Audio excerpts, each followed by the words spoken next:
Hello there guys, and welcome to another edition of Star Wars Comics. In these last few videos we have witnessed the ups and downs of Maul. In a span of a few days he pursues the wealthy miner Jaboag, who had put a bounty on his head, but just in the nick of time the Jedi squad sent by the Council arrived to save the miner's life and confront Maul and his brother. Needless to say, the fight did not go as planned. Savage was frozen in carbonite and Maul escaped, only later to be saved by the Murjani natives who wanted to reclaim their mines, their home, and to do that they will follow Maul to death. The prophecy foretold that he was the demon in the light. He ordered all the natives to attack. One of them stumbled and fell. His brother went to help. Maul was irritated. He pushed the native in the back with his mechanical leg. He ordered everyone to stop. He asked the child, what does he think he's doing? Stopping mid-battle is not an option. If someone falls,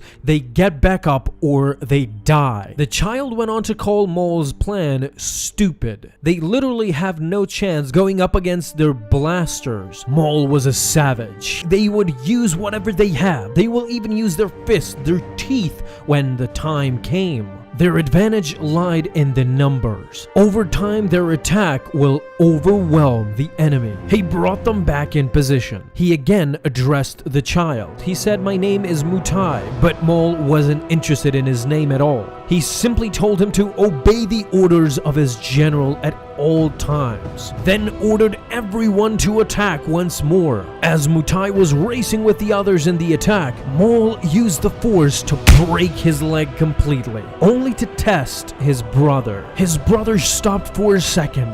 Maul was waiting for his response, but suffice to say by now, he had learned his lesson. Meanwhile, at Jaboag's office, he proceeds to thank the Jedi for everything that they did. This disruption came as a nuisance. Master Salmora, however, wasn't so pleased. This disruption would have never occurred if he didn't place a price on the head of Darth Maul and Savage Opress. They wanted to know how exactly did he learn of Maul's reemergence and why did he put a price on his head. Jaboag answered. He said that during their violent expeditions, one of their main exporters was randomly killed. He couldn't allow his representatives to be murdered without any retribution. An example had to be made. He was at least very happy to have captured one of them. He was going to use it as his office decoration. Master Salmora thought differently. They had to take Savage with them. The Jedi Council would need to put him on trial. But again, Jaboag would not acquiesce. He believes that the Jedi Council values his contribution to the galaxy enough not to jeopardize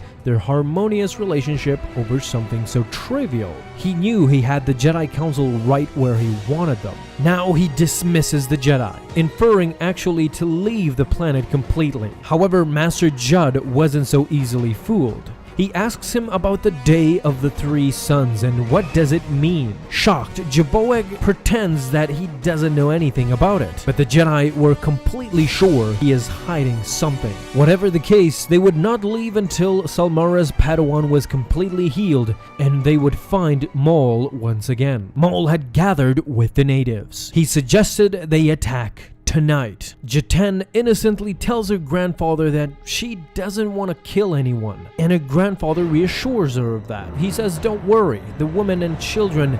Maul intervenes, and he says that they will burn on the surface if you do not succeed. They will fight too. Your only advantage is your numbers. He approaches the child. Maul goes on to remind her that they forced them out of their home and sentence all of their people to death knowingly. How does that make her feel? Jaten answers that it makes her feel angry. Yes, hold that anger, that rage, Maul said. Let it burn and grow inside you. When it comes time to fight, unleash it. Then you will kill.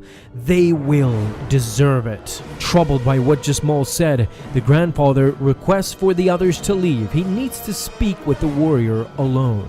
He tells Maul that his eyes cannot deceive him, not when he can sense the truth. He approaches Maul. He puts his hand on his chest, wanting to feel his heart. Troubled and disturbed, he falls back.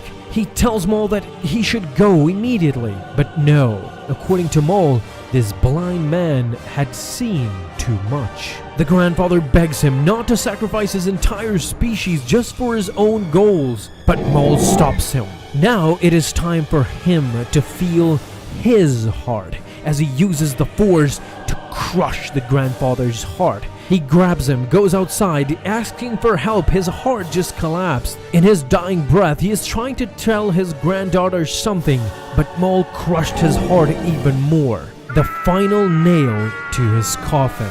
The grandfather was dead. The child screamed in rage. Maul approached again. Poor child. Push your hurt down deep. Use it.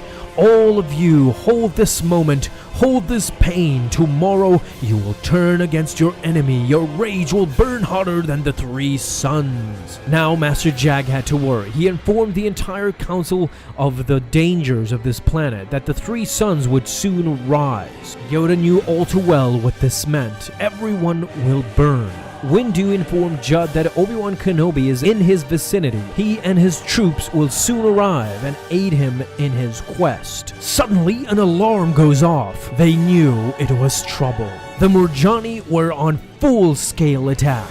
The security forces and the natives were now fully engaged in an onslaught of a battle. With advantage in numbers, they rush toward the security forces. Jaboak tells them to squash them like bugs, but their numbers were just too overwhelming for the security forces. Suddenly, Jaten asks the demon, "What is up there?" It was the Republic fleet. They had arrived. Maul knew all too well. It was Kenobi. Obi-Wan had arrived. The suns will soon rise, and they first need to stop the fighting and then get everyone safely inside the mine. The clones went on to surround the Murjani. Obi-Wan approached. He told them to cease their attack and put down their weapons. He assures them that they will not be harmed.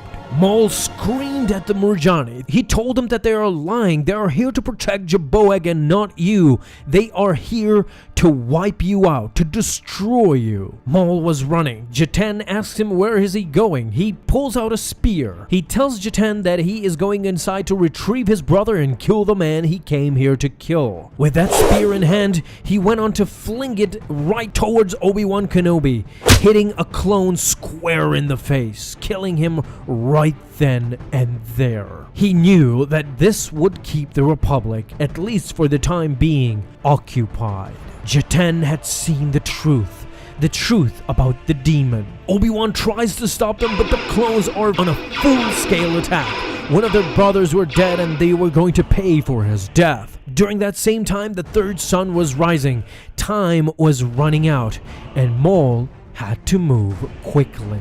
With this, my friends, we come to the end of issue number 3. Boy, what an exciting one. And soon this will all come to a conclusion. The 4th one is the final one of the Darth Maul Death Sentence comic series. I hope you're enjoying this up until now. This has been so much fun to make for you guys, and I truly appreciate your support and your viewership. It means a lot. Leave a like and a comment down below if you enjoyed this video. I think we've always enjoyed Maul's craziness to a point, but even here you can see how far his madness goes. To achieve his goals, he was right on par with Darth Sidious, emotionless, cruel, and pragmatic. He didn't care who had to suffer and how many. An entire planet could burn alive just for him to achieve what he really wanted. What do you guys think about this particular issue? Leave a comment down below and leave your thoughts. Let me know. Let's talk about Maul. Thank you so much for stopping by and watching this video. And before you go, may the Force be with you always.